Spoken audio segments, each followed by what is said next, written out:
धर्म और सियासत के नरभक्षी दुकानदारों ने बुलंदशहर में वो कर दिया जिससे आज पूरा देश शर्मसार है। शहर जलाने को आमादा इस देश विरोधी कांड ने हमें यह सोचने पर मजबूर कर दिया है कि क्या जानबूझकर चुनावी मौसम में देश की फिजा को खराब करने की साजिश रची जा रही है। बुलंदशहर में गोमांस मिलने के हल्ले के बाद कुछ कट्टरवादी हिंदू संगठनों से जुड़े लोग इतना भड़के कि एक बहादुर इंस्पेक्टर सुबोध सिंह को पहले पीटा गया और बाद में उनके सिर में गोली मारकर उनकी जान ले ली गई। हिंसा का मुख्य आरोपी बजरंग दल का जिला संयोजक योगेश राज अब तक फरार है। उसके अलावा बीजेपी युवा मोर्चे का नगर अध्यक्ष और एक वीएचपी नेता को भी यूपी पुलिस ने इस मामले में नामजद किया है। विपक्ष तो विपक्ष योगी सरकार के कैबिनेट मंत्री ओम प्रकाश राजभर तक कह रहे हैं कि बजरंग दल वीएचपी के लोग सूबे को दंगे की आग में झोंकना चाहते हैं। बड़ा सवाल यह है कि धर्म और झूठी गोरक्षा के नाम पर कब तक बहाया जाता रहेगा खून। आज इसी पर करेंगे बात अपने तमाम खास मेहमानों से, लेकिन पहले यह रिपोर्ट।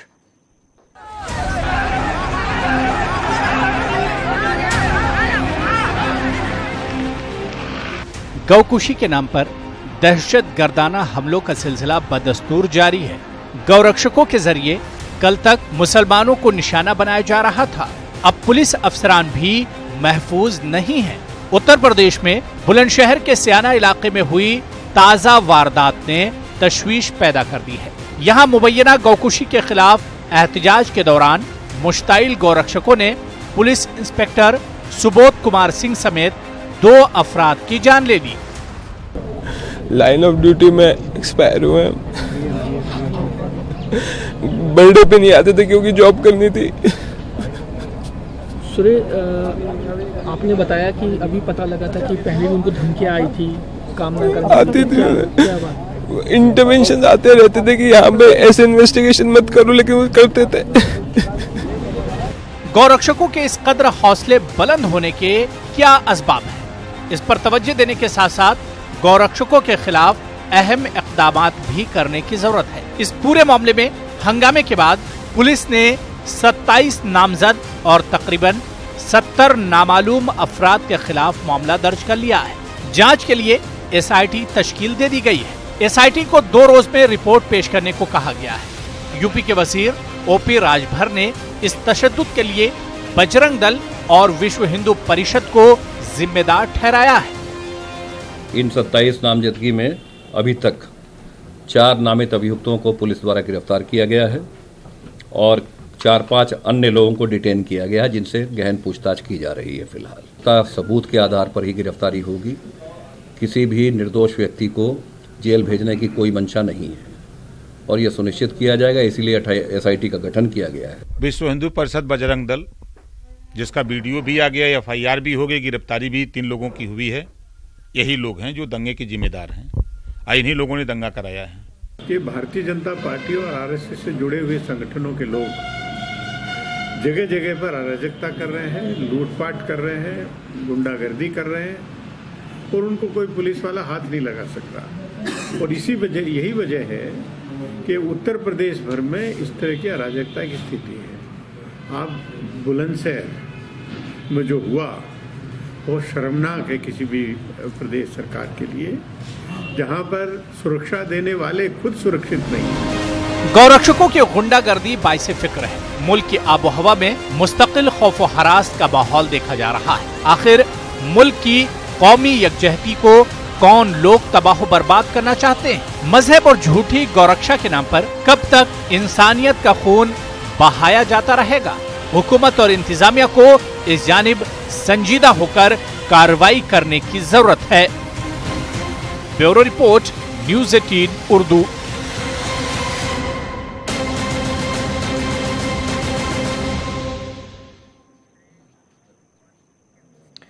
तो बड़ा सवाल यह है कि धर्म और झूठी गोरक्षा के नाम पर कब तक बहाया जाता रहेगा खून? यह बड़ा सवाल, सीधा सवाल आज हम उठाने जा रहे हैं। तमाम खास मेहमान हमारे साथ मौजूद हैं। हमारे साथ आज भारतीय जनता पार्टी के स्पोक्सपर्सन राकेश त्रिपाठी जुड़ेंगे चंद पलों में, बस आपको वो स्क्रीन पर नजर आएंगे। पल्लवी शर्मा कांग्रेस पार्टी के स्पोक्सपर्सन हमारे साथ मौजूद हैं।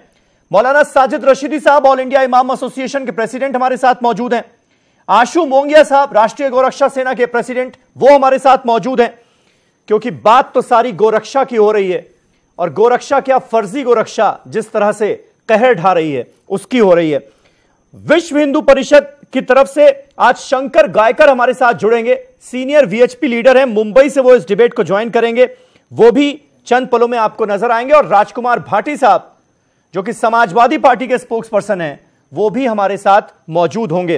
राकेश क्योंकि आए नहीं है अभी तक, इसलिए राजकुमार भाटी साहब भी डिबेट को ज्वाइन करने वाले हैं। लेकिन उससे पहले आशु मोंगिया साहब, मैं आपसे ही शुरू कर लेता हूं। आज ये जो फर्जी गोरक्षा हो रही है, ये कितने लोगों की जान लेगी आखिर? ये जो कांड हुआ है बुलंदशहर का, इसके पीछे कहा यह जा रहा है कि बाकायदा प्री प्लान्ड वे में इस वारदात को अंजाम दिया गया है, साजिशन ऐसा किया गया है, क्योंकि कुछ लोग हैं जिनको शांति बर्दाश्त नहीं हो रही है, जिनको अमन बर्दाश्त नहीं हो रहा है, और जो सूबे को दंगों की आग में झोंकना चाहते हैं। समीर भाई, पहली बात तो ये है कि जो गौरक्षा का नाम इससे जुड़ा गया है ना, हाँ, वो सबसे गलत चीज है। ये है आज की डेट में होता क्या, किसी का कोई प्रॉपर्टी का मैटर भी हो, वो भी उठा के गौरक्षक अपने आप को कह देता हैगा, दंगे कर देता हैगा। हाँ। ये जो हैगा ये तो कोल्ड ब्लडेड मर्डर हैगा। ये सबको मालूम हैगा कि एक षड्यंत्र के तहत की गई ये वो है, जो वारदात की गई है ये वो है। ये एक ईमानदार ऑफिसर जिसको मारा गया हैगा, वो ईमानदार ऑफिसर, मजबूत ऑफिसर और अच्छा ऑफिसर, कोई रिश्वतखोर बेईमान ऑफिसर नहीं था।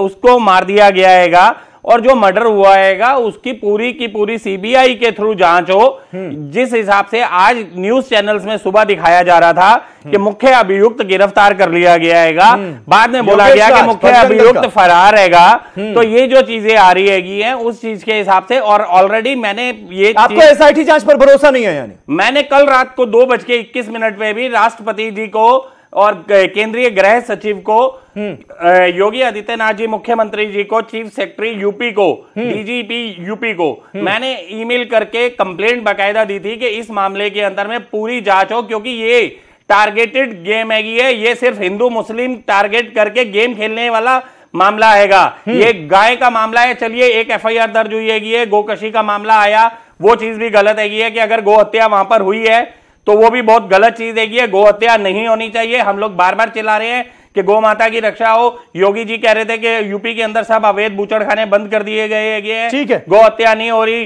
गौ तस्करी नहीं हो रही, लेकिन ये अगर एफआईआर दर्ज हो रही है तो ये भी उसका जीता जागता सबूत है। ठीक है, लेकिन एक चीज है कि ये जो घटना है मामला, इसकी प्रॉपर सीबीआई जांच हो या मजिस्ट्रेट के थ्रू जांच होनी चाहिए। प्रॉपर वे में जुडिशियल ऑफिसर, कोई सीनियर ऑफिसर अपॉइंट होके इसकी जांच होनी चाहिए। अदरवाइज जो अभी तक ये मामला चल रहा है, मुझे नहीं लगता कि उस हिसाब से जो ऑफिसर जो शहीद हुआ है, जिसकी शहादत को, उसको मजाक बाद में बना दिया जाएगा और इंसाफ नहीं हो पाएगा। खाली 50 लाख का ऐसी आशंका आपको लग रही है कि इंसाफ इस मामले में नहीं होगा। राकेश त्रिपाठी साहब बीजेपी से हमारे साथ जुड़ गए हैं। राकेश, कहा तो दावा यह था कि गुंडे जो हैं वो योगी सरकार बनने के बाद पाताल में चले जाएंगे, वर नहीं तो सूबा ही छोड़ देंगे, यूपी ही छोड़ देंगे। लेकिन यहां तो गुंडे खुलेआम घूम रहे हैं। पहले गाय के नाम पर, फर्जी गौरक्षा के नाम पर लोगों को मारा जाता था, बेकसूर लोगों की जान ली जाती थी, और अब तो पुलिस वालों को भी मारा जा रहा है खुलेआम, वो भी ट्विटर पर लिखकर।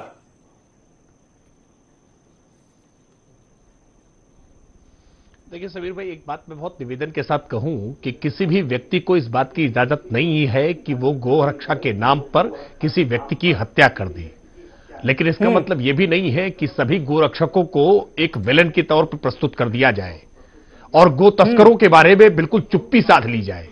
जो गो तस्कर है, जो गोवंश गोकसी करने का काम कर रहे हैं, ये उत्तर प्रदेश में प्रतिबंधित है, पूरी तरह से घोषित अपराध है। बावजूद इसके, राकेश, आज एक बात आप क्लियर कर दीजिए इस शो पर। आज की इस घटना की मैं बात कर रहा हूं, पुरानी किसी घटना की बात नहीं करूंगा। आज आप यह क्लियर कर दीजिए कि आप इंस्पेक्टर, शहीद इंस्पेक्टर सुबोध कुमार सिंह के साथ हैं या उन फर्जी गोरक्षकों के साथ हैं? आप यहां पर गाय की हिफाजत की बात करने आए हैं या यहां पर आप अपनी सूबे की जनता की हिफाजत की बात करने आए हैं? क्लियर कर दीजिए। इंसान की जान आपके लिए ज्यादा कीमती है या गाय की जान आपके लिए ज्यादा कीमती? समीर जी, आप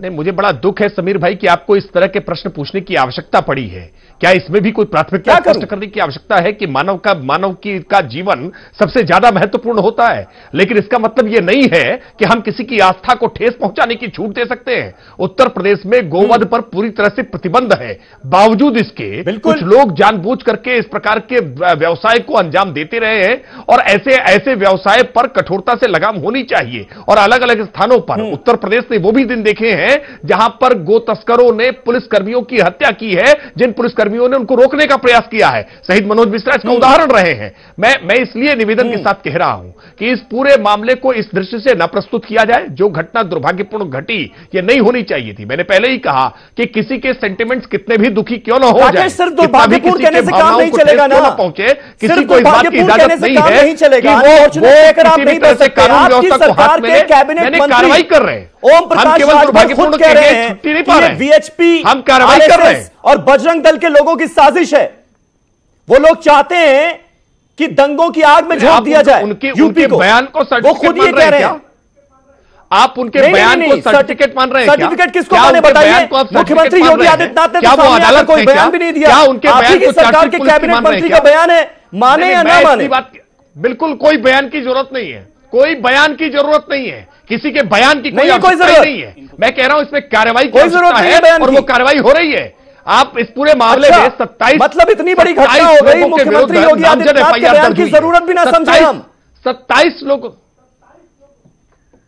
नहीं, देखिए आप अगर बयान की अपेक्षा कर रहे हैं, निंदा कह देने से केवल काम चल जाएगा तो फिर कहेंगे केवल निंदा करने से काम नहीं चलेगा। निंदा ना करने आवे तो फिर कहेंगे कि आपने बयानबाजी करने नहीं आए। देखिए मैं मानता हूं कि जरूरत इस बात की है कि कठोर कार्रवाई हो रही है या नहीं हो रही है। हमने इस पूरे मामले में 27 नामजद लोगों के खिलाफ एफआईआर दर्ज की है और जिनके विरुद्ध एफआईआर दर्ज की है उनमें से 4 लोगों को गिरफ्तार कर लिया है। बाकी लोगों की गिरफ्तारी के लिए पुलिस वहां पर छापेमारी कर रही है। आरोपी फरार है, जल्द ही सब जेल की बजरंग दल का जिला संयोजक योगेश राज घंटे में मुख्य आरोपी इस मामले का फरार है। अभी तक उसको आप लोग नहीं पकड़ पाए।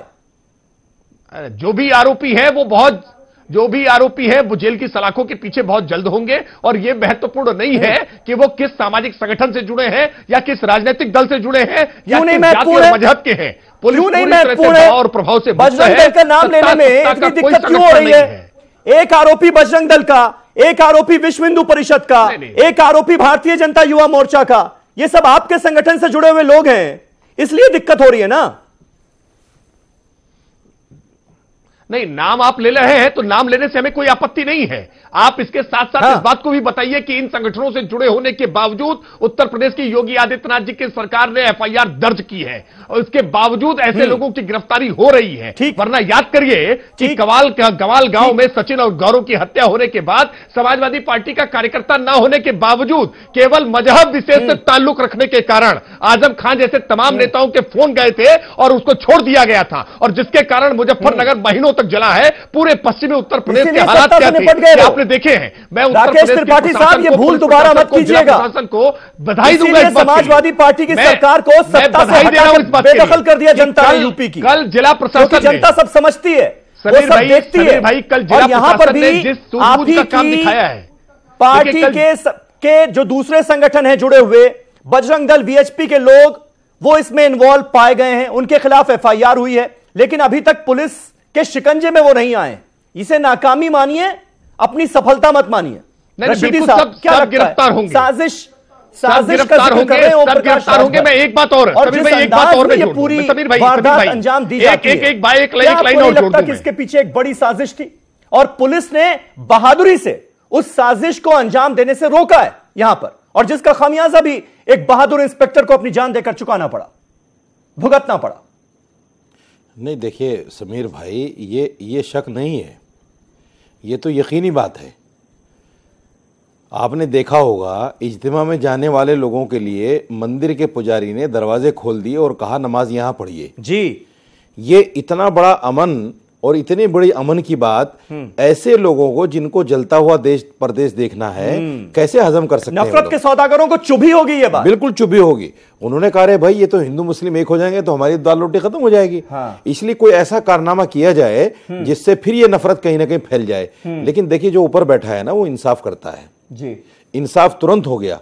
और ये जो कहा जा रहा है ना कि गाय काटी गई, ये गाय, मैं दावे के साथ कह सकता हूं, एसआईटी की जांच आ जाएगी, मैं दावे के साथ कह सकता हूं इसमें मुसलमान मुलव्वस नहीं है। हाँ। ये गाय काटकर जानबूझकर वहां डाली गई और जानबूझकर ये षड्यंत्र रचा गया। और बल्कि एक जानकारी तो जांच में पता चलेगा, एक जानकारी ये भी मिल रही है कि ये जिला संयोजक जो हैं और वीएचपी कार्यकर्ता जहां ये खेत में मांस मिला है सुबह 5 बजे देखे गए थे, ये भी जानकारी मिली है। जांच हो जाएगी, दूध का दूध पानी का पानी हो जाएगा।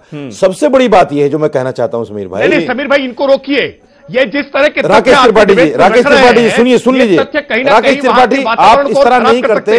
आज क्यों कर रहे हैं मुझे नहीं पता, सुन लीजिए। से पक्ष रख रहे हैं आप, गैर जिम्मेदाराना तरीके से मेरी बात सुनिए फिर कहिए। गैर जिम्मेदाराना तरीका है, मेरी बात सुनिए फिर कहिए। आपका नंबर आएगा राकेश भाई, आपका नंबर आएगा। परिषद लोग बिना टीवी डिबेट में बैठकर बहुत गैर जिम्मेदाराना बात कर रहे हैं। इस मामले को हिंदू मुस्लिम राकेश भाई अच्छी बात नहीं समझाइए। राकेश भाई समझाइए, अगर उन पर आपका कोई भी बस चलता है तो राकेश भाई अच्छी बात नहीं है। राकेश भाई आपकी अच्छी बात नहीं है, रोक रहे हैं गैर जिम्मेदाराना बयानों से, बहुत अच्छी बात है, लेकिन थोड़ा वीएचपी और बजरंग वाले लोगों को समझाइए। लगातार इस मामले को हिंदू मुस्लिम देने की कोशिश कर रहे हैं। मुझे पूरा भरोसा है कि आपके द्वारा सौंपे गए साक्ष्य को पहले पूरी सुन लीजिए, सौंपे गए साक्ष्य को न्यूज़ आपको वक्त मिलेगा, आपका नंबर आएगा, सुन लीजिए। जी बोलिए। आपने बोला मैं खामोश रहा, ठीक है, उनका जवाब नहीं आपको देना, बात की अनुमति नहीं दी जा सकती। बहुत बड़ी एक बात आप प्रदेश को भड़काने के लिए उकसावेपूर्ण बात करें और ऐसी बातें करें जिनका कोई बेस न हो, ये बात बिल्कुल बर्दाश्त नहीं की जा सकती। मेरे भाई सुन लो मेरे भाई, सुन लो मेरे भाई। नहीं आप जिस आपके पास कोई साक्ष्य है आप साक्ष्य प्रस्तुत करिए। मैं चुनौती देकर के कह रहा हूं, आपके पास कोई साक्ष्य है तो साक्ष्य प्रस्तुत करिए। समीर भाई अपनी डिबेट में उसको हिस्सा बनाइए। अरे भाई राकेश आराम से राकेश क्या हो गया आपको आज भाई? कल से आप मेरे साथ हो। नहीं ये जिस तरह की बात कर रहे हैं, अभी क्या दावा कर रहे हैं, ये दावा कर रहे हैं। नहीं ये दावा आपने दावा करके बोल दिया, आपके कहने से पहले ही मैंने बोल दिया कि वो बात तो जांच में सामने आई। इसको इशू मत बनाइए और वक्त मत बर्बाद कीजिए। मैंने भी बोला जी, बोलिए। जांच में सामने मैंने भी बोला उसको। जी अपना पॉइंट रखिए, जल्दी से पल्लवी जी के पास जाना है। देखिए लाखों लोग इज्तिमा के नाम पर जमा थे। हाँ, यही षड्यंत्र था कि उधर से कोई रिएक्शन आए। हाँ, मैं मुबारकबाद देता हूं प्रदेश के मुसलमानों को कि उनकी तरफ से कोई रिएक्शन नहीं आया। और आपको याद होगा सोशल मीडिया पर इस तरह की खबरें भी आई कि कुछ गाड़ियों को रोककर उनके साथ मारपीट की गई, लेकिन उन्होंने कोई रिएक्शन किसी तरह का नहीं दिया। और मैं मुसलमानों को नहीं, आपको मुसलमानों को, हिंदुओं को, बुलंदशहर के तमाम आम लोगों को, पूरी जनता को मुबारकबाद देनी चाहिए। कोई उनके झांसे में नहीं आया। जो कुछ करने की कोशिश कर रहे थे कोई उनके झांसे में नहीं आया। मैं पूरी बात कर लेता हूँ जी, मैं पूरी बात के अखबारों की खबरें हैं अपनी कम्युनिटी के बारे में जमातियों ने वहां उत्पात अलग अलग स्थानों पर मचाया है। बावजूद इसके जिला प्रशासन ने किसी भी प्रकार की असुविधा न हो, कोई अपनी स्थिति न उत्पन्न हो, ये लगातार प्रयास किए हैं। बहुत बढ़िया हुआ। सही बात। अगर एक मुसलमान बच्चा वहां होता तो ये लोग अपने नफरत के इस खेल में कामयाब हो जाते। ये बहुत बड़ी बात है जो मैंने कहा है। ऊपर वाले ने इनके नापाक इरादों को बिल्कुल फेल कर दिया है। और मैं समझता हूं इसमें प्रशासन का रोल रहा है, अच्छा रोल रहा है। यह अलग बात है कि एक जांबाज सिपाही को, इंस्पेक्टर को अपनी जान देनी पड़ी। यह कहीं ना कहीं पुलिस की लापरवाही थी और उसको जानबूझकर मरने के लिए छोड़ दिया गया। ठीक है, यह सवालिया निशान है। ठीक है पल्लवी शर्मा जी, लगता है आपको इंसाफ हो पाएगा एसआईटी जांच में? राकेश त्रिपाठी कह रहे हैं कि इस बात के लिए आपको प्रशंसा करनी चाहिए कि योगी आदित्यनाथ की सरकार होने के बावजूद भी बजरंग दल और वीएचपी के लोगों के खिलाफ एफआईआर रजिस्टर्ड हुई है।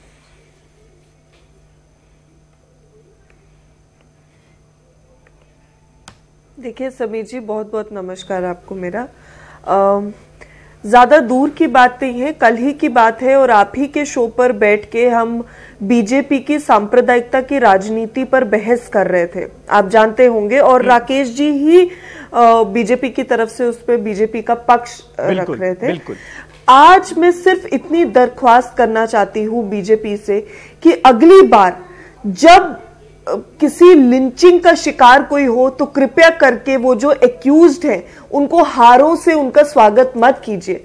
अगली बार जब लिंचिंग का कोई शिकार हो तो अपने मुख्यमंत्री को कहिए कि जिम्मेदार पूर्वक बयान देते हुए ये ना कहें कि इंसान तो जरूरी है लेकिन गाय भी जरूरी है। मैं ये भी कह रही हूं कि अगली बार जब कोई लिंचिंग हो तो अपने प्रदेश के मुख्यमंत्री से दरख्वास्त कीजिए कि वो ऐसा गैर जिम्मेदाराना बयान ना दे कि ये जो लिंचिंग का मुद्दा है ये तो बहुत मामूली मुद्दा है, ये तो मीडिया और कांग्रेस ने उछाल के इसको बड़ा किया है, क्योंकि जब जब आप ऐसा करते हैं तब तब आप ऐसी वारदात को अंजाम देते हैं जो अब हुई है। एक पुलिस ऑफिसर जो अपनी निष्ठता पूर्वक अपनी ड्यूटी कर रहा था, उसको अपनी जान से हाथ धोना पड़ा। किस लिए? क्योंकि यूपी में आदित्यनाथ जी की सरकार ने जिस तरह की लॉलेसनेस की स्थिति बना रखी है, उसका कोई, ये अब उनके हाथ से भी निकल चुकी है। आज उनके बेटे को रोते हुए सुन के मुझे एक और बेटे का रोना याद आ गया। मैं उसी डिबेट शो पे बैठी थी, उस डिबेट शो पे भी मैं थी जब फेक एनकाउंटर में उसके पिताजी को यूपी में मारा गया था। कुछ ही महीने पहले की बात है, ज्यादा दूर की बात नहीं है। तो यूपी में आए दिन ये जो लॉलेसनेस और ये वारदातें हो रही हैं और आदित्यनाथ जी व्यस्त हैं बाकी स्टेटों में जा जाकर कैंपेनिंग करने में। मुझे लगता है अब वक्त आ चुका है देश की जनता को एकजुट होकर निवेदन करना चाहिए प्रधानमंत्री माननीय मोदी जी से कि कृपया करके आदित्यनाथ जी को कहिए कि वो यूपी के सीएम पद से स्टेप डाउन कर जाएं, क्योंकि वो उस लायक नहीं रहे। अब उनको बाकी स्टेट्स में आप कैंपेनिंग के लिए ले जाइए, स्टार कैंपेनर बनाइए, लेकिन यूपी की भागदौड़ कृपया करके उनके हाथ से छीन लीजिए, क्योंकि आप ही की सरकार का मिनिस्ट्री ऑफ होम अफेयर्स का डाटा है कि जब से कि आदित्यनाथ जी की 10 महीने की जो गवर्नेंस रही है यूपी में, उसमें यूपी टॉप में है लॉलेसनेस के मामले में। ठीक है, दूसरी रही एसआईटी की बात। एसआईटी की जांच पर हमें कोई भरोसा नहीं। कृपया करके हमारा कांग्रेस पार्टी का निवेदन है, एक सेकेंड, क्या आप एक हाईकोर्ट जज से ये मॉनिटर। आज परिवार वालों ने जिक्र किया सुबोध कुमार सिंह की शहादत के बाद कि इस मामले का लिंक कहीं ना कहीं अखलाक हत्याकांड से भी जुड़ता है, क्योंकि सुबोध कुमार सिंह अखलाक हत्याकांड मामले के भी आईओ थे।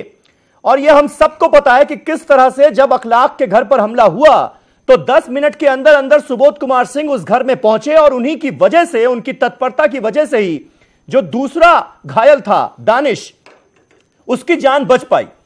और अब जिस तरह से सुबोध कुमार सिंह को निशाना बनाया गया है, तो एक थ्योरी यह भी आ रही है कि लगातार अखलाक के परिवार को बचाने की वजह से कट्टरवादी हिंदू संगठनों, वीएचपी, बजरंग दल के निशाने पर थे सुबोध कुमार सिंह।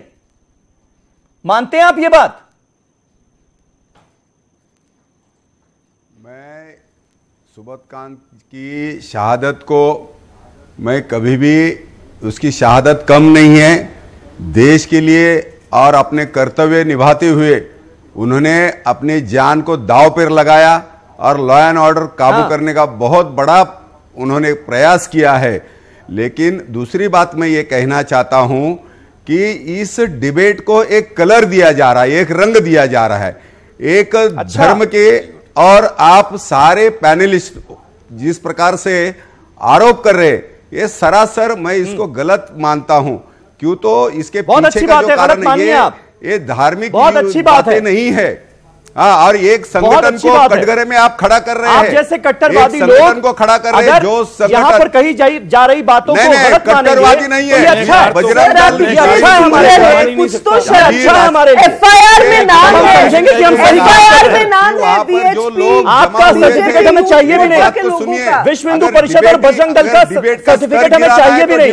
आप मुझे सिर्फ ये बताइए कि योगेश राज बजरंग दल का संयोजक है, माला पहनाकर उसका स्वागत कब कर रहे हैं?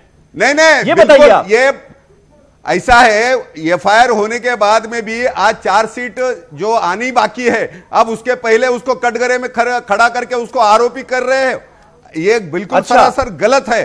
मैं यही कहना चाहता हूं बजरंग दल के बारे में, आपके बजरंग दल का संयोजक है या नहीं है? उसका संवर्धन करना आप है क्या? शंकर गायकर जवाब दीजिए। आज और जिन्होंने आज इस देश में गौ माता का खुलेआम शंकर गायकर चालू किया है, ये केवल शंकर गायकर इस बात का जवाब दे दीजिए, उन्होंने कत्लेआम योगेश राज बजरंग दल का संयोजक है या नहीं है? सारी बातें गई है, वो इस मामले में मुख्य आरोपी है या नहीं है? बजरंग दल का संयोजक वो मौके पर मौजूद था, लोगों को भड़का रहा था, ये तो हम वीडियो में देख रहे हैं। आरोपी तब होता है, अभी ऐसा शक के दायरे में जो लोग पकड़े हैं उनके ऊपर आगे चलकर उसकी जो भी इन्वेस्टिगेशन होगी उसमें जो आरोपियों का भी साथ देंगे अखलाक के बारे में भी यही हुआ। आखिर अखलाक के घर में 2 मास मिला और यही ऑफिसर था जिसने कहा कि 2 मास है वो। इसको भी आपने, मेरी बात देखो, आप मेरी बात पूरी होने दे दीजिए। मैं और के किसी के डिबेट में बात नहीं की है। मुझे कहने का अधिकार इसलिए कि आप जब भी इस प्रकार से बातें करते हैं, ये भी डिबेट की बात होती है, एक स्तर बैठा है। और मैं ये कहता हूं कि एक संगठन के ऊपर जिस प्रकार का लांछन लगाया जा रहा है, हमने सोचना चाहिए ये संगठन पूरे देश भर में लांछन। यूपी पुलिस पर सवाल उठा रहे हैं। अभी तो कहा आपने बजरंग का नाम लिया, कौन लगा रहा है?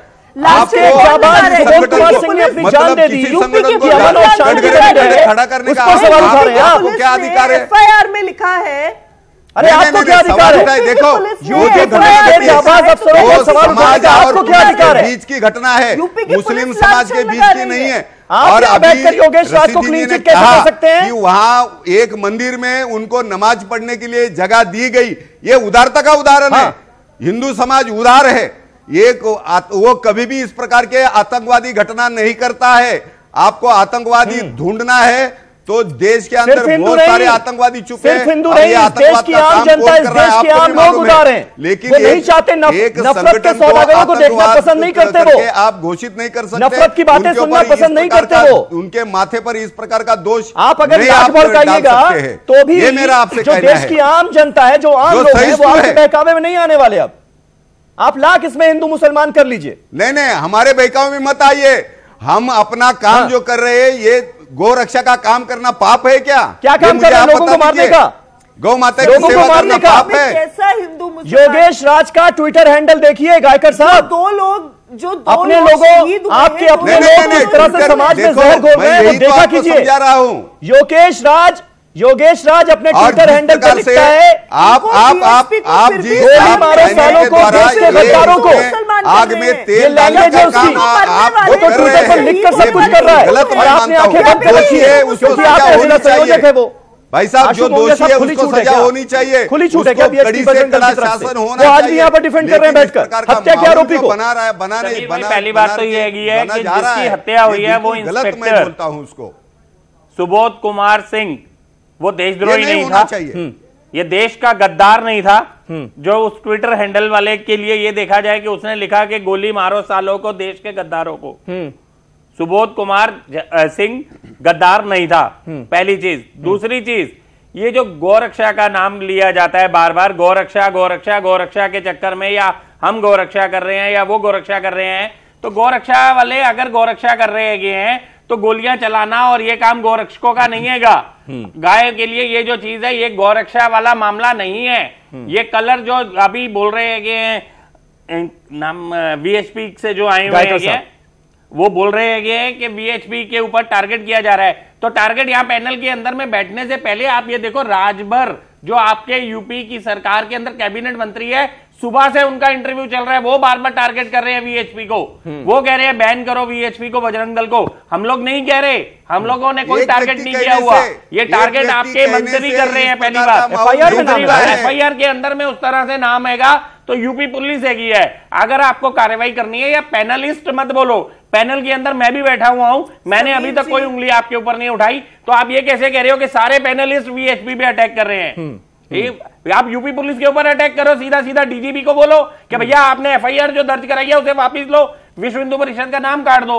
आप हमारे लोगों के ऊपर उंगली क्यों उठा रहे हो? आप उस मंत्री को हटवाओ बीच में से, सरकार में से, जो आप लोगों के ऊपर उंगली उठा रहे हैं। फिर दूसरी चीज, ये जो मामला हैगा, ये हिंदू मुस्लिम करने का मामला नहीं था तो क्या था? जो इतनी भीड़ इकट्ठी करके जब एडीजी इसका लॉ एंड ऑर्डर का बयान आ रहा है सुबह से, 582 नंबर एफआईआर दर्ज कर दी गई थी गोकशी की, और सुबोध कुमार ने ही एफआईआर दर्ज करी थी। जब वो जिंदा थे उन्होंने एफआईआर दर्ज करी। एक गोकशी का केस भी हुआ तो एक थाने के अंदर मैं भी जाता हूं कंप्लेंट लेके, अगर तो एफआईआर दर्ज होती है 7 लोगों के खिलाफ हुई, तो उसके बाद ये हमला देखिए इतना तो साफ था, जो भीड़ थी वो तय करके आई थी। ये हमला किस लिए हुआ? जो भीड़ थी वो तय करके आई थी कि सुबोध कुमार सिंह की जान लेनी ही है, इसलिए पहले उनके ऊपर हमला हुआ, उन्हें घायल किया गया, और उसके बाद जब लोग उन्हें बचाने के लिए ले जाने लगे तो उनके सिर पर गोली मार दी गई।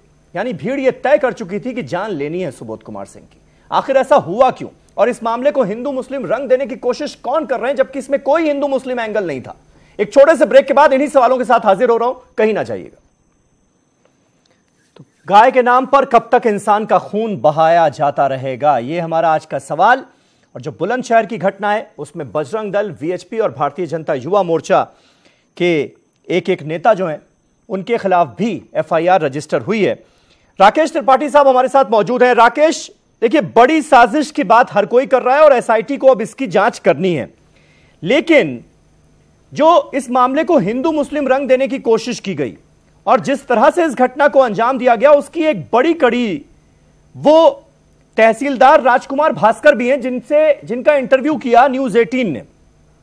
और राजकुमार भास्कर वो पहले शख्स थे जो महाव गांव में सबसे पहले पहुंचे ये खबर मिलने के बाद कि भाई वहां गाय का मांस पाया गया है। और उन्होंने जो कहा वो मैं कोट कर रहा हूं, सुनिएगा ध्यान से। वो कहते हैं कि गन्ने के खेत में गोमांस लटक रहा था, ऐसा लग रहा था मानो हैंगर में कपड़े लटक रहे हो। सवाल यह उठता है कि आखिर ऐसा कोई क्यों करेगा। मुझे देख के यह बहुत ही अजीबोगरीब लगा और हर कोई राज्य के मौजूदा हालात से वाकिफ है। और इसके बाद वहां पर कुछ लोग आते हैं जो वीएचपी बजरंग दल के, और वो एफआईआर रजिस्टर करने की मांग करते हैं। एफआईआर रजिस्टर हो भी जाती है, लेकिन वो गाय के मांस को इकट्ठा करके उस मेन रास्ते पर आना चाह रहे थे जहां से इज्तिमा करके लोग लौट रहे थे, उस आयोजन से लोग लौट रहे थे। क्या आपको नहीं लगता उनकी मंशा यहां से क्लियर नहीं हो जाती कि जो भी लोग थे वो चाहते थे कि कहीं ना कहीं इस मामले को हिंदू मुस्लिम रंग देकर सांप्रदायिक दंगों की आग में झोंका जाए यूपी को?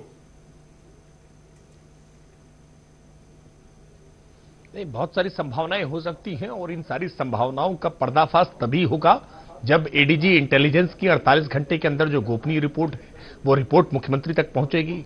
जब एसआईटी अपनी रिपोर्ट सबमिट करेगी तभी इन संभावनाओं का अनावरण होगा कि कौन से षड्यंत्र थे, किन कारणों से ये स्थितियां उत्पन्न हुई। लेकिन मैं इस बात की जिम्मेदारी के साथ कह रहा हूं कि इस मामले में जो भी लोग वांछित हैं, जिन लोगों ने भी ये घृणोना कृत्य किया है, जिन्होंने भी सुबोध कुमार सिंह को आज उनकी शहादत के लिए मजबूर कर दिया, उनकी शहादत हो गई, या आज नौजवान सुमित आज नहीं रह गया, इन सारे जिम्मेदार लोगों के खिलाफ कठोर कार्रवाई होगी। उन पुलिसकर्मियों के विरुद्ध भी कार्रवाई होगी जिन्होंने अपने अधिकारी सुबोध कुमार सिंह को अकेला छोड़ करके वहां से मैदान से फरार हो गए, अपने दायित्व का निर्वहन नहीं किया।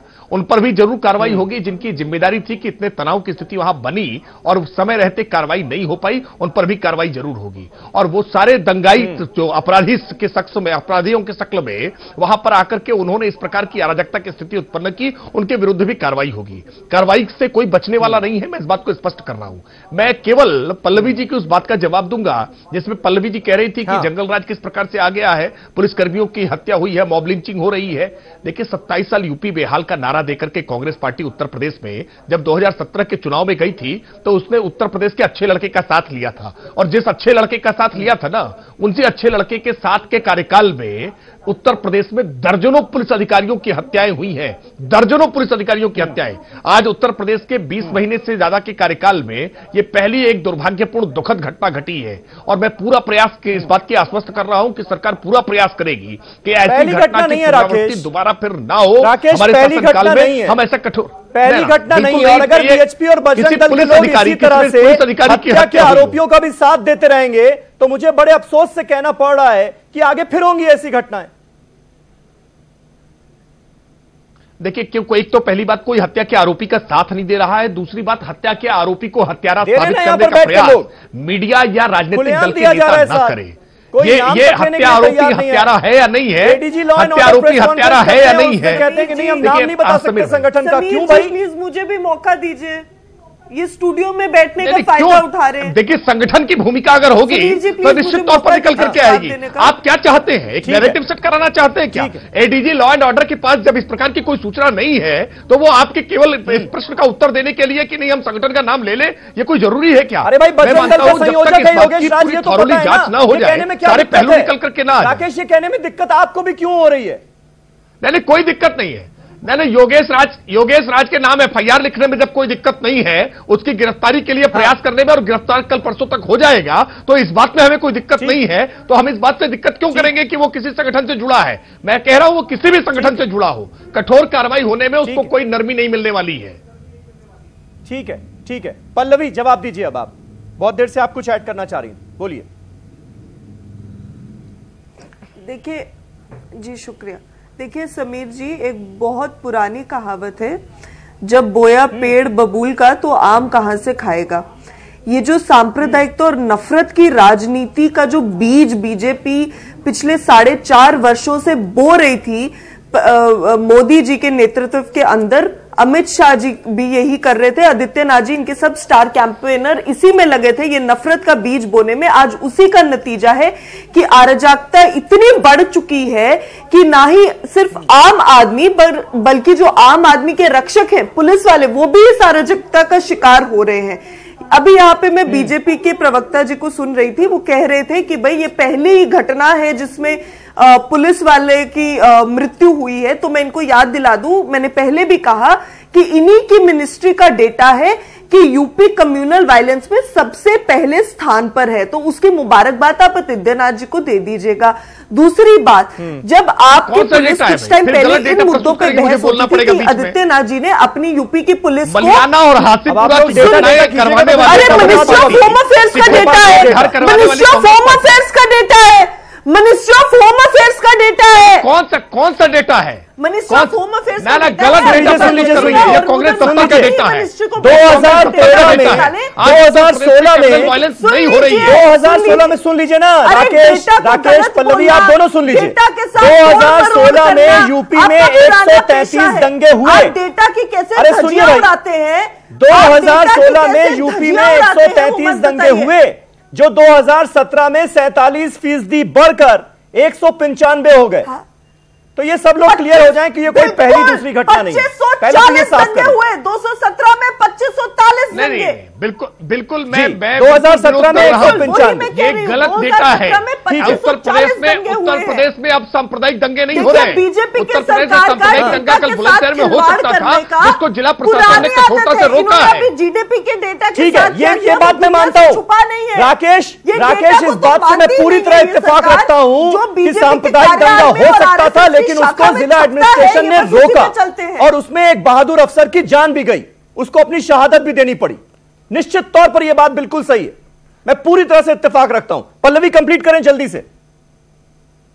नहीं समीर जी, नहीं, और ये भी जानकारी में साथ जोड़ना चाहिए कि इज्तिमा में आए हुए जमातियों ने अलग अलग स्थानों पर उपद्रव किया, बावजूद खबरें नहीं आई, कोई उपद्रव की खबरें नहीं आई, इकट्ठे होने का सवाल नहीं उठता था। राकेश बहुत जिम्मेदारी के साथ आप बयान देते हैं, ऐसा कोई हल्का बयान मत दीजिए, ऐसा कोई हल्का बयान मत दीजिए राकेश। आप कैमरा जूम करके दिखाएं तो मैं आज बुलंदशहर के अखबारों में छपी हुई खबरें आपको दिखाऊंगा। ये भीड़ बुलंदशहर के अखबारों में कोई ऑथेंटिक खबर ऐसी नहीं है कि इज्तिमा में आए लोगों ने उपद्रव किया।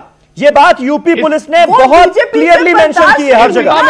एडीजी लॉ एंड ऑर्डर ने भी मेंशन की है और यूपी पुलिस का जो बुलंदशहर का हैंडल है ट्विटर हैंडल, उसने भी मेंशन किया। इसमें कोई किया है बीएसपी और बजरंग दल के लोगों के चक्कर में मत आइए, स्थान पर बीएसपी और बजरंग दल के लोगों की सोहबत में मत रहिए, ऐसे बयान दीजिए प्लीज। आप जिम्मेदार बयान देते हैं, जिम्मेदार बयान दीजिए। खबर के आधार पर कह रहा हूँ बुलंदशहर के तमाम जिम्मेदार लीडिंग मैं मानता हूँ जब हम एक उंगली आपकी तरफ उठाते हैं ना, तो 4 उंगली हमारी तरफ भी उठती है। राकेश, हमारे प्रोफेशन में भी कुछ ऐसे लोग हैं, मैं मान लेता हूं ये बात, आज हमारे प्रोफेशन में भी कुछ ऐसे लोग हैं जो अफवाह फैलाने का काम करते हैं, अपनी जिम्मेदारी नहीं समझते, इस कुर्सी पर जिस पे बैठने दिया जाता है उन्हें उसकी गरिमा का ध्यान नहीं रखते।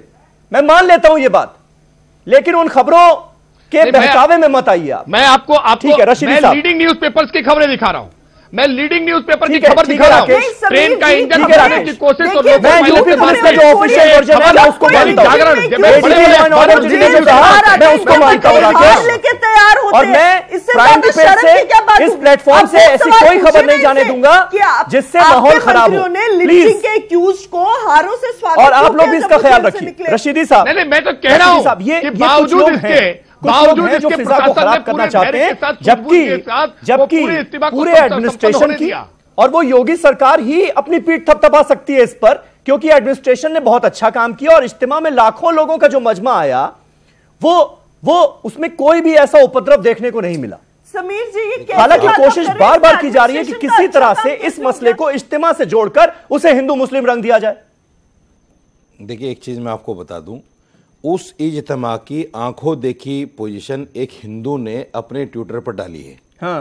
वो वहां गए, उन्होंने क्या देखा, मैंने सबको टैग भी किया, शायद आपको भी वो मिला जी जी जी, देखा मैंने। उन्होंने कहा कि भाई हमने इतना संयोजक मामला कहीं नहीं देखा, लाखों की भीड़ और वहां पुलिस बिल्कुल आराम से बैठी है, वो लोग खुद अपना सारा काम कर रहे हैं, ट्रैफिक का भी, इसका भी, उसका भी, और हिंदू लोग जो गुजरने वाले हैं, बूढ़े माताजी पिताजी, उनको अपने हाथ पकड़ पकड़ के रोड क्रॉस करा रहे हैं। ये सब कुछ वहां उन्होंने देखा और अपने ट्विटर पे डाला। मैं हिंदू भाइयों ने सारे खेत खाली कर दिए, सारे खेत खाली कर दिए, 80% खेत उसमें हिंदुओं के थे, बिल्कुल 80%। ये बहुत बड़ी बात, यही खासियत है हमारे मुल्क की। एक बात और कहना चाहता हूं, देखिए आप इसका योगेश राज का ट्विटर फिर चेक कर लीजिए, इसके जितने फॉलोअर्स हैं वो सारे के सारे बजरंग दल विश्व हिंदू परिषद के फॉलोअर्स हैं और पदाधिकारी हैं, ऐसे वैसे लोग नहीं, पदाधिकारी बाकायदा। इसने एक जगह लिखा है कि हिंदू दादागिरी के हम बादशाह हैं, तलवार हमारी रानी है, दादागिरी तो हम करेंगे। गुंडों की भाषा है, जब इस तरह की गुंडों की भाषा ये लोग अपने ट्विटर हैंडल पर और सोशल मीडिया पर डालेंगे तो कहीं ना कहीं वो चीजें पैदा होंगी। एक बहुत बड़ी बात, वहां के प्रधान ने ये बात कही कि पुलिस ने जब हम लोगों को समझाया तो हम लोग मान गए थे और शांति का वातावरण पैदा होने जा रहा था, लेकिन ये बजरंग दल के लोग, उसने कोड किया बाकायदा, आप देख लीजिए कि बजरंग दल के लोगों ने आकर वो जो गौ मांस था हमसे छीन लिया, वो ट्रेली हमसे ले ली और फिर बाकायदा उन्होंने पथराव शुरू कर दिया पुलिस की टुकड़ियों पर। ये काम उन्होंने, क्योंकि उन्होंने देखा कि ये मामला तो शांत हो जाएगा अब, तो उन्होंने दोबारा से उसको शुरू किया। तो राकेश भाई, इन तमाम तथ्यों को जहन में रखिए। और मैं फिर देखिए, मैं आपकी सरकार पर, पुलिस पर कोई आक्षेप नहीं लगाना चाहता, आपने तो कहा, लेकिन मैं नहीं करना चाहता, मगर इस चीज को आप स्वीकार कीजिए कि ये बहुत बड़ी नापाक साजिश थी, जिसको कल मैं समझता हूं ऊपर वाले के क्रम से, या कहिए कि मुसलमान का जो धैर्य था, जो सब्र था, पिटने के बावजूद भी उन्होंने रास्ता बदल दिया और वहां कोई मुसलमान नहीं आया। ये उसकी वजह से जो है कहीं ना कहीं टल गया है मामला। और अपनी सरकार को कहीं ना कहीं ऊपर वाले का शुक्र अदा कीजिए, नहीं तो सरकार कल इतनी बदनाम हो जाती कि आप आने वाले वक्त में रोते सर पकड़कर। शंकर गायकर साहब, ये योगी सरकार के खिलाफ ये कैसी साजिश है आखिर? अब तो आपकी अपनी सरकार है, योगी आदित्यनाथ प्रदेश के मुख्यमंत्री हैं, ऐसे काम आप क्यों कर रहे हैं कि सरकार की बदनामी हो रही? ऐसा है, पहली बात, अभी रशीद जी ने कहा कि 80% खेत खाली कर दिए, नमाज पढ़ने के लिए जगह दे दी।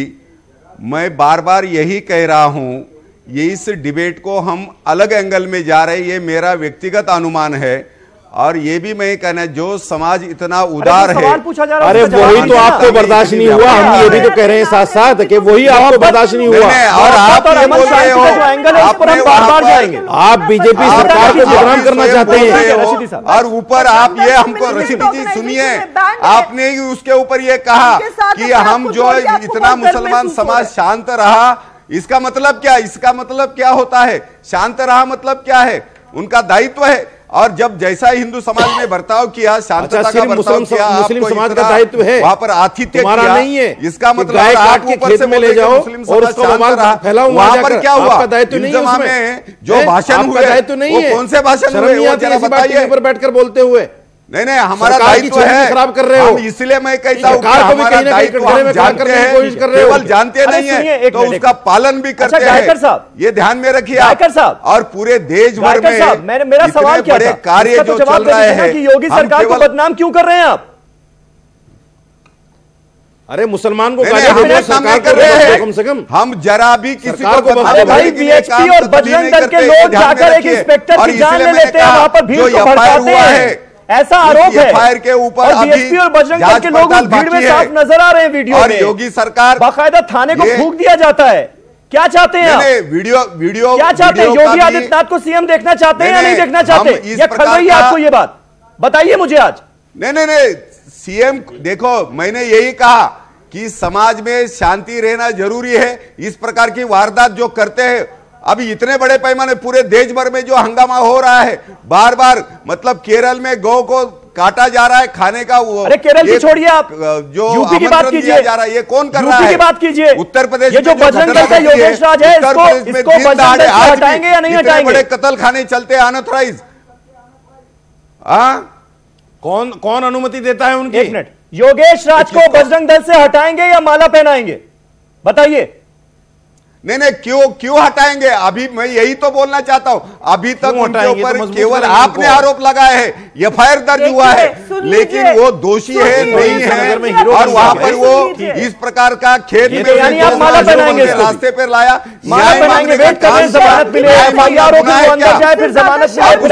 दोषी करते हो, अरेस्ट करते हो, अगर आरोपी है तो उनको सजा दीजिए, ये कहना चाहता हूं। ये हार लेकिन सभी लोग मिलकर जिस प्रकार के आरोप कर रहे हैं, ये बहुत बड़ी देश की बहुत बड़ी समस्या है कि वो लोगों को विरोध करना है योगी आदित्यनाथ का। वो लोग देख नहीं पा रहे कि योगी आदित्यनाथ मुख्यमंत्री क्यों बन के बैठे हुए हैं उत्तर प्रदेश के, उनके पेट में तकलीफ असली ये हो रही है।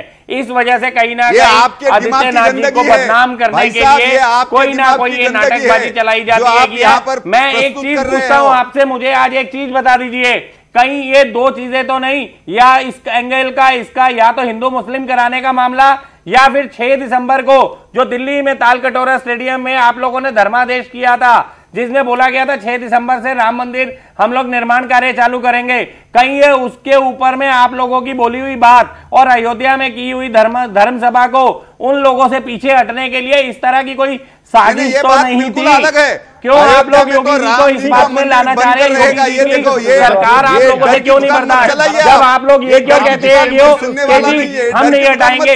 अगर दोषी होगा, अगर कल को प्रूफ होता है कोर्ट से दोषी होगा तो हटाएंगे आप, ये बात कहो। आप ये क्यों कहते हैं कि नहीं हम तो नहीं करेंगे? कोर्ट का वेट करो, आज एफआईआर एलिगेशन है, एफआईआर है, कोई बात नहीं,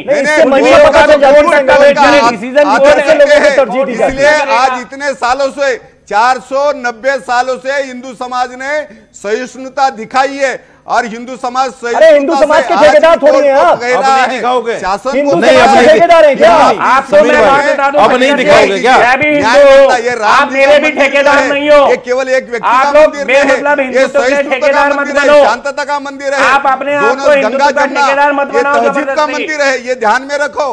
केवल एक ये मत सोचो कि अगर आप लोग नहीं होगे तो हिंदू नहीं रहेगा, पहचान है। ये गलतफहमी में आप लोग मत रहो, क्योंकि हिंदू तो था, है, रहेगा। देश के हिंदू भी और इस देश के लोग भी राम बनेगा, आप लोग रहो ना रहो। आपको मैं बात बताऊं, बेमतलब हिंदुत्व के ठेकेदार मत बनो आप लोग।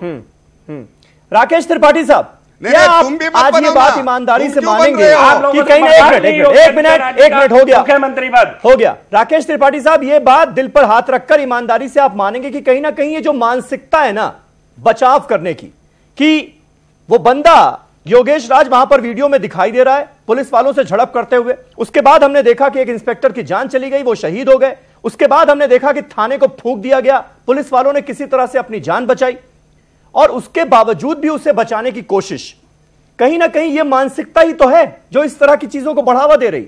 जब तक इसको नहीं रोकेंगे आप, तब तक कैसे काबू पाएंगे और कैसे यह भरोसा दिलाएंगे यूपी को कि दोबारा ऐसा नहीं होगा? देखिए समीर भाई, मैंने सबसे पहले भी आपकी डिबेट की शुरुआत के साथ भी कहा था, और मैं फिर दोहरा रहा हूं कि कोई भी व्यक्ति किसी भी जाति, मजहब या राजनीतिक सामाजिक संगठन से जुड़ा हुआ है, इस नाते उसके साथ कोई नरमी बरती जाएगी, ऐसा किसी भुलावे में ना रहे। जिसने भी कानून का उल्लंघन किया है, ये बात साबित होती है तो उसके खिलाफ जो कठोरतम कार्रवाई होनी चाहिए, जो अपराधी के साथ होनी चाहिए, वो निश्चित तौर पर उसके साथ भी होगी। लेकिन जब तक अभी हम किसी पूरी उम्मीद है मुझे कि सरकार राजधर्म निभाएगी ना आए, जब तक चार्जशीट ना आए, मैं मानता हूं कि किसी बात को जल्दबाजी में कहना और किसी निष्कर्ष पर पहुंचना ये न्यायोचित नहीं है, ये ठीक नहीं है। ठीक है पल्लवी, क्या उम्मीद की जाए, इंसाफ होगा इस मामले में? ये अभी निष्कर्ष की बात कर रहे हैं, मैं 1984 के मामले में भी इंसाफ होगा। पाठी जी बड़े निष्कर्ष की बात कर रहे हैं कि निष्कर्ष पे नहीं पहुंचना चाहिए। इन्हीं के एमएलए सुरिंदर सिंह जी ने अभी क्या कहा कि सुबोध सिंह जी जो मरे हैं उनको बजरंग दल वालों ने नहीं मारा या वीएचपी वालों ने नहीं मारा, वो पुलिस की गोलियों से मरे हैं। वो कैसे निष्कर्ष पर पहुंच गई, जरा ये बताइए देश की जनता को। बीजेपी को इजाजत है निष्कर्ष पे पहुंचने की, लेकिन देश की जनता किसी निष्कर्ष पे ना पहुंचे, पत्रकार कोई निष्कर्ष पर ना पहुंचे, दूसरी भाजपा का विधायक पहुंचे ना कोई कांग्रेस का प्रवक्ता पहुंचे। कहिएगा अपनी शोक के बाद अपने एमएलए को समझाइएगा कि ऐसी बयानबाजी ना करें। मैंने तो इस डिबेट में सबके साथ कहा है और इस मंच का उपयोग करके मैं भारत के सभी 125 करोड़ नागरिकों को कह रहा हूं कि कोई भी ऐसी भाषा का प्रयोग न करे। मैंने आपको इंटरप्ट नहीं किया, सुन लीजिए। हर्ट हो, मैंने आपको इंटरप्ट नहीं किया, वैसे भी मुझे बहुत कम वक्त मिला है, सुन लीजिए। मुझे नहीं लगता आपकी पार्टी लेकिन आपको सुन रही है, क्योंकि हर दूसरा एमएलए आपकी पार्टी का कुछ अलग ही बयानबाजी कर रहा है। खैर बहरहाल आप मेरी बात सुन लीजिए। दूसरी अहम बात मैं कहना चाहूंगी, ये जो एसआईटी कॉन्स्टिट्यूट की गई है, कांग्रेस पार्टी की यही डिमांड है कि एक हाईकोर्ट का जज उसको मॉनिटर करे ताकि फ्री एंड फेयर इन्वेस्टिगेशन हो। आप क्यों नहीं एक हाईकोर्ट जज से मॉनिटर कराते इस एसआईटी को? अपनी गठित की गई एसआईटी को अपने ही खिलाफ कार्रवाई के लिए आप बुला रहे हैं, वो नहीं चलेगा ना साहब। इस देश में आपकी कानून व्यवस्था नहीं चलेगी। एक हाईकोर्ट जज को बोलिए इस एसआईटी को मॉनिटर करें ताकि देश की जनता को आश्वासन मिले कि हाँ यूपी सरकार में थोड़ी बहुत शर्म बची है और वो न्याय दे सकती है। इतने अन्याय, इतने अराजकता फैलाने के बाद भी कुछ अन्याय कर सकती है। आपको तो किसी पर भरोसा नहीं है। नहीं पल्लवी, कांग्रेस पार्टी का क्या मानना है? किस तरह की किस तरह से देखती है? हिम्मत नहीं बनेगी, ये बताइए ना। उतनी आपकी हिम्मत नहीं बनेगी। देखिए हम सिर्फ ये कह रहे हैं कि जो एसआईटी हमारी हिम्मत तो 1984 के दंगों में न्याय देने की हिम्मत रही है। रिटायर्ड हाईकोर्ट के जज के, एक रिटायर्ड हाईकोर्ट के जज के नेतृत्व में हो, उसमें क्या आपत्ति है बीजेपी को? बोलिए इनसे, समीर जी पूछे क्या ये हिम्मत करेंगे एक रिटायर्ड हाईकोर्ट के जज को एसआईटी सौंप दे इन्वेस्टिगेशन एक रिटायर्ड हाईकोर्ट के जज को, ताकि कभी नहीं ऐसा करेंगे। ये अपनी एसआईटी गठित करेंगे, अपने खिलाफ कार्रवाई करेंगे। 18 में रहिए प्लीज जी। ना 84 के दंगों को भूल कैसे जाए हम, जिस मानसिकता जिस दंगा हुआ राकेश जी 2002 को याद कीजिए, हासिमपुरा बर्बाद कर दीजिए उसका। ये कांग्रेस जिसमें 72 छेद। राकेश जी एक सेकेंड। नहीं, कांग्रेस पार्टी को बिल्कुल अधिकार नहीं है। गुजारिश है 84-2002 पर डिस्कशन नहीं हो रहा है। आप 2018 में रहिए, काफी छोटी हूँ। एक बात 2018 संभाल लीजिए। जब आप ऐसी बयानबाजी करते हैं ना और आपके मुख्यमंत्री भी गाय और इंसान को एक पक्ष पे रखते हैं और आप जैसे प्रवक्ता डिबेट पे आके बोलते हैं कि हाँ गलत हुआ पर, हाँ गलत हुआ लेकिन, तब आप ऐसे मुद्दों को, ऐसी जो अभी हादसे हुए हैं उनको आप बढ़ावा देते हैं। कृपया ऐसी बयानबाजी डिबेट पे बैठ के मत कीजिए। हिम्मत रखिए और बोलिए हाँ जो गलत हुआ वो गलत है। आपके हिंदुओं के प्रति बहुत बहुत शुक्रिया, बहुत शुक्रिया। और खासतौर पर जो पार्टी सत्ता में है उससे गुजारिश सिर्फ और सिर्फ इतनी है कि ये जो धर्म और सियासत के नरभक्षी दुकानदार इन दिनों अपनी दुकान चमकाने की कोशिश कर रहे हैं, उन पर थोड़ा लगाम लगाइए। बहुत बहुत शुक्रिया आप सभी का। फिर एक नए मुद्दे के साथ हाजिर होऊंगा, तब तक के लिए शब बखैर।